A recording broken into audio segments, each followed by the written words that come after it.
చిన్న పిల్లలు 18 ఏళ్ళు 20 ఏళ్ళ పిల్లలందరినీ గంజాయి తిప్పి నీ ఇష్టారాజ్యంగా వాళ్ళని వాడుకొని వాళ్ళ ఇష్టం వచ్చినట్టు వాళ్ళందరినీ కూడా పాడు చేసి ఎన్ని కుటుంబాలు నాశనం అయినాయి. ఒంగోలుకి వచ్చి అడగండి.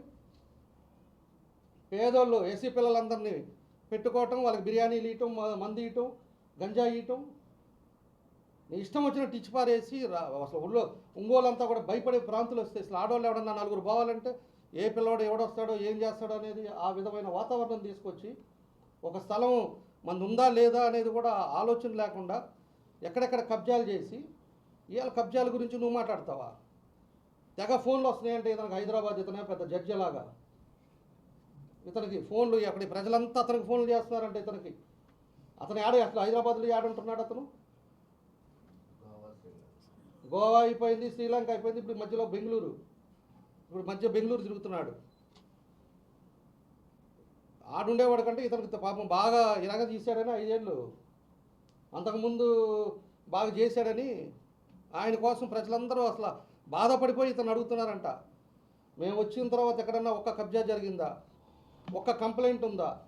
నేను అడుగుతున్నా మా మీడియా ముందు ప్రజలను కూడా, ఎక్కడన్నా ఒక వాతావరణం గంజాయి కానీ ఇంకోటి కానీ ఎక్కడన్నా జరిగినాయా? 19 నెలలు అవుతుంది. ఏ విధంగా స్ట్రీమ్లైన్ చేసాం ఈ ప్రభుత్వం వచ్చిన తర్వాత ఆలోచించుకోవాలి. అదివరకులా గూండాయిజాలు లేవు, బెదిరింపులు లేవు, బిల్డింగులు కడుతుంటే డబ్బులు ఇవ్వమని బెదిరింపులు లేవు. ఎవడి వ్యాపారాలు వాడు ప్రశాంతంగా చేసుకుంటున్నాడు. ఎవడు రియల్ ఎస్టేట్ లేఅవుట్లు వేసుకుంటే వాడు ప్రశాంతంగా వేసుకుంటున్నాడు. ఏమో లేఅవుట్ల దగ్గర పోయి డబ్బులు తీసుకున్నారా, లేకపోతే అపార్ట్మెంట్లు కట్టేవాడు పర్సంటేజ్లు తీశారా, ఏం చేశారు? ఎక్కడన్నా ఒక కంప్లైంట్ కానీ ఒక్కడ కానీ ఇదిగో జరిగిందని చెప్పేసి రోడ్డు మీదకి వచ్చి మాట్లాడారా?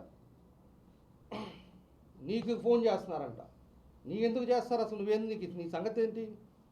నువ్వు ఎవడని చేస్తారు నీకు అసలు? నువ్వేం చేయగలవు నీకు ఫోన్ చేస్తే? ఇక్కడ ఎమ్మెల్యే మేము ఉన్నాము, గవర్నమెంట్లో ఉన్నాము, ఏదైనా ఉంటే నాకు ఫోన్ చేస్తారు ఏదైనా ఇబ్బంది ఉందని చెప్పేసి. నువ్వు 5 ఏళ్ళు ఎరగదీసావు, చించావని ఇక్కడ ప్రజలకు తెలియదా? నా గురించి నీ గురించి ప్రజలకు తెలియదా? నేనేమో ఇవాళ కొత్తగా వచ్చానా? 20 ఏళ్ళ నుంచి నేను ఉన్నా టౌన్లో. అంతకుముందు అబ్బో ఏం మాట్లాడాడో, బూతులు మాట్లాడావు. అల్లూరు వస్తే బూతులు మాట్లాడావు. నేనేమైనా మాట్లాడానా? బచ్చాగా నా కొడుకులని మన ముందు కార్ట్ అయితే ఖరీదు చేయని నా కొడుకులందరి చేత ప్రెస్ మీట్లు పెట్టి మాట్లాడిచ్చావు. ఏమేమి మాట్లాడిచ్చావు? నీ ఇష్టం వచ్చినట్టు మాట్లాడి బెడ్రూమ్లో కూర్చొని టీవీ చూసుకుంటా అబ్బా భలే మాట్లాడారు అని చెప్పి ఆనందపడ్డావు. ఒకడు అన్నాడు కార్పొరేటర్కి ఎక్కువ, ఒకసారి ఎమ్మెల్యే అన్నాడు. ఆ మాట్లాడినవాడు ఎదవలకు కూడా చెప్తున్నా నేను. జిల్లాలో హైయెస్ట్ మెజారిటీ ఒంగోలులో కాలు కింద పెట్టి తలకాయ తిప్పినా కూడా ఇతనికి మళ్ళీ ఆ మెజారిటీ రాదు. అది గుర్తుపెట్టుకోవాలి. ఎప్పుడు నోరు బారేసుకుంటే అవో కాలము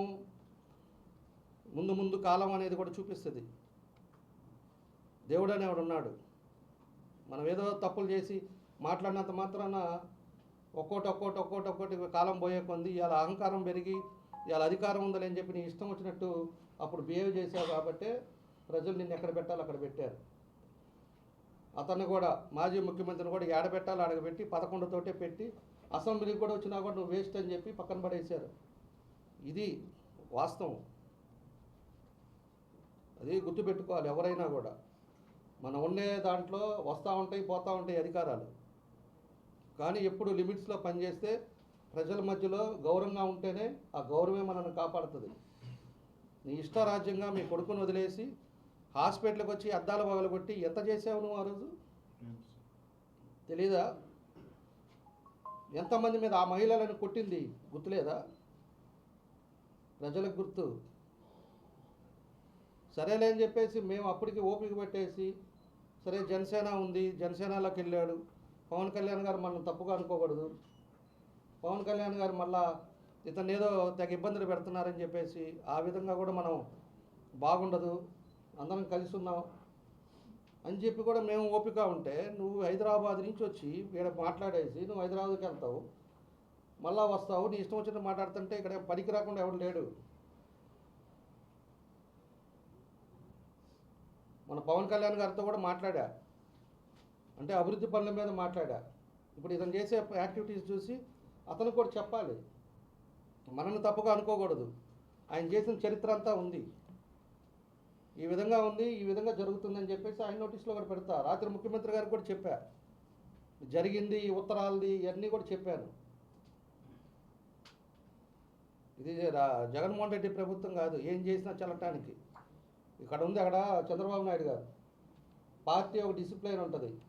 నీ ఇష్టం వచ్చినట్టు ఇసుక గిసుక ఇట్లాంటివన్నీ చెప్పి చేస్తే ఇక్కడ ఇంటెలిజెన్స్ కానీ ఎంత ఎంక్వైరీ చేస్తారు, ఎన్ని ఉంటాయి. ఏంటో నాకు అర్థం కాదు. ఇసుకదేదో మాట్లాడాడు, ఇసుక చేయట్లేదా అని చెప్పేసి. దాన్ని కూడా ఒకసారి మనం గమనిస్తే ఇసుక టెండరు అది కూడా తెలవదు. రాష్ట్రంలో ముఖ్యమంత్రి గారు ఇసుక ఫ్రీ చేశారు వాస్తవం. ఒంగోలుకి కొన్ని నియోజకవర్గాలకి మనకి ఇసుక అనేది ర్యాంప్ లేకపోయినప్పుడు మనకి దగ్గరలో రీచ్ ఎక్కడ ఉందో దాని నుంచి మనం తెచ్చుకొని ఆ ట్రాన్స్పోర్ట్ ఖర్చు పెట్టి టెండర్ కాల్ఫర్ చేశారు. టెండర్ కాల్ఫర్ చేసినప్పుడు మన ఒంగోలుకి వచ్చి నెల్లూరు పెన్నాది ఇచ్చారు. ఇది ఇచ్చి ఆ రోజు అఫీషియల్గా వాళ్ళు ఆక్షన్ పెట్టారు. ఆక్షన్ అంటే అందరూ కూడా ఒక బాక్స్లో వేస్తే దాన్ని అప్పుడు కలెక్టర్ గారు దాన్ని అన్నీ తీసి ఒకటి డంప్ చేశారు. అదే లైవ్, అది కెమెరాలు ఉన్నాయి, మీడియా ఉంది, అన్నీ ఉన్నాయి. అది ఎవరు ఆ రోజు ప్రగతి ఇంజనీరింగ్ కంపెనీ ఒకటి, ఫ్యూచర్ ట్రాన్స్ కంపెనీ ఒకటి, అదేవిధంగా బెల్లం సత్యం ఇండివిజువల్ పేరు మీద, వంశీకృష్ణ కన్స్ట్రక్షన్స్ ఒకటి, ఇలాంటివి బాక్స్లో వేశారు. వేస్తే దాంట్లో తీసినప్పుడు ఫ్యూచర్ ట్రాన్స్ కంపెనీకి అనేది వచ్చింది. వాళ్ళు చూసుకుంటారు. వాళ్ళు బల్లోళ్ళు వాళ్ళు తోలుతూ ఉన్నారు. వాళ్ళకి గొడవలు జరుగుతూ ఉన్నాయి. ట్రాక్టర్లు ఇబ్బంది ఉంది, ట్రాక్టర్లు ఏమో దగ్గర నుంచి తీసుకొచ్చి ఇక్కడ అమ్ముతున్నారు. ఇవన్నీ జరుగుతున్నాయి. దాంట్లో ఏదో జరిగిందని చెప్పేసి మాట్లాడతాడింది. నాకు తెలిసి అసలు పూర్తిగా ఇన్ని టైము అదేమంటే నేను 5 సార్లు 2 సార్లు అని అంటారే. అసలు ఏదన్నా ఒక తెలుసుకొని ఒకసారి మాట్లాడేటప్పుడు వాస్తవం ఏంటి. ఇక్కడ అధికారులు మీ కొంతమంది ఉంటారు, కానీ నీకు తెలిసిన వాళ్ళు తొత్తులు ఉంటారు. అదేవిధంగా మీడియాలో కూడా కొంతమంది నీకు తెలిసిన వాళ్ళు ఉన్నారు. మళ్ళా ఇక్కడ ఉండే వైఎస్ఆర్ పార్టీ వాళ్ళు అంతకుముందు నీతోటి ఉండేవాళ్ళు, బాగుండేవాళ్ళు ఉన్నారు. తెలుసుకోవాలి ఏం జరుగుతుంది ఏంటి అని. ఏది అనేది లేకుండా నీ నోటికి వచ్చినట్టు అవినీతి మరకలేసేసి ఏదో జరిగిపోయిందిలే అంటే అది మంచిది కాదు. నువ్వు రా, హైదరాబాద్ నుంచి వచ్చి ఇక్కడే ఉండమనే నేను అంటుంది. పైపెచ్చామో అన్నీ మాట్లాడి పార్టీ కాదు, నా వ్యక్తిగతంగా మాట్లాడుతున్నా. నేను ఇవాళ వ్యక్తిగతంగానే మాట్లాడుతున్నా. యాజ్ ఏ ఎమ్మెల్యే కాదు, తెలుగుదేశం పార్టీ తరఫున ఎమ్మెల్యే కాకుండా నా వ్యక్తిగతంగానే మాట్లాడుతున్నా. నేను కూడా పార్టీకి సంబంధం లేకుండా ఇక్కడ కూర్చొని నువ్వు తప్పుంటే నువ్వు నిలది. ఇంకొకటి మెప్మా అన్నాడు. 1924లో మెప్మాలో చేసిన వాళ్ళందరినీ అరెస్ట్ చేయండి, అదేవిధంగా ఈ టైం మళ్ళీ ఈ 19 నెలల్లో చేసిన వాళ్ళని అరెస్ట్ చేయండి అని చెప్పేసి అది మాట్లాడాడు. దానికి ఆల్రెడీ నేను అప్పుడు మంత్రి నారాయణ గారిని కలిశాను. దానికి విజిలెన్స్ ఎంక్వైరీ చేయించాం. ఎంక్వైరీలో కొంతమందిని ఉద్యోగస్తులు ఉన్నారు, కొంతమంది ఆర్పీలు ఉన్నారు, దాన్ని కూడా తీశారు. తర్వాత కూడా ఇంకా మనకి అక్కడి నుంచి కూడా ఎంక్వైరీ జరుగుతూనే ఉంది. ఇన్ని ఎంక్వైరీలు జరుగుతూ ఉంటే ఈయన తొందరగా అప్పుడు డిఆర్డీఏని, పీడీని, అదే జెడ్పీసీఈఓని కూడా దీంట్లో ఎంక్వైరీ కమిటీలో వేశారు. అది నేను చెప్పేది కాదు, అసలు క్లియర్ చార్ట్ ఇవ్వమని చెప్పాం. 5 సంవత్సరాల్లో ఏ నియోజకవర్గాల్లో ఎంత జరిగింది, దీంట్లో బ్యాంకర్స్ ఎంతమంది ఇన్వాల్వ్ అయి ఉన్నారు, దాంతోపాటు ఆర్పీలు కానీ మెప్మాలో వాళ్ళు కానీ ఎవరెవరు ఇన్వాల్వ్మెంట్ ఉంది, అదేవిధంగా పొలిటికల్ వాళ్ళు ఎవరెవరు ఉన్నారు, ఎంత తీశారు, దాన్ని కూడా ఏమని చెప్పి ఎంక్వైరీ చేయించిందే నేను. ఎంక్వైరీ కూడా చేశారు. నువ్వు ఏదన్నా ఉండే పెద్ద మనిషివి గంటలో వచ్చి గంటలో పోయేది కాకుండా కలెక్టర్ గారి దగ్గరికి వెళ్ళేసి ఏమైందండి ఎంక్వైరీ, ఏం జరుగుతుంది, నువ్వు మాట్లాడు. నువ్వు మాట్లాడకుండా దాన్ని ఎవరినో పెట్టండి అంటే 5 సంవత్సరాలు నీ ఇష్టం వచ్చినట్టు చేసి ఇంతమంది మీద కేసులు పెట్టి 58 మంది మీద పెట్టి గవర్నమెంట్ మారగానే నువ్వు పోయి హైదరాబాద్లో కూర్చొని చుట్టం చూపు మాదిరి వచ్చేదನ್ನು ఒక మాట్లాడి వెళ్ళిపోతా ఉంటే ఇక్కడ పిచ్చోళ్ళ కొడుకులు ఉన్నారు అనుకున్నారా? పిచ్చోళ్ళ కనపడుతున్నాం మేమన్నా? నీ ఇష్టం వచ్చినట్టు మాట్లాడితే కుదురుగా ఏదోలే అని చెప్పి గమ్ముకుంటానికి నువ్వేదో అనుకుంటున్నావు, నీ ఐడియా ఏందో అందరికీ తెలుసు. ప్రతి ఒక్కటి అబద్ధం మాట్లాడేది.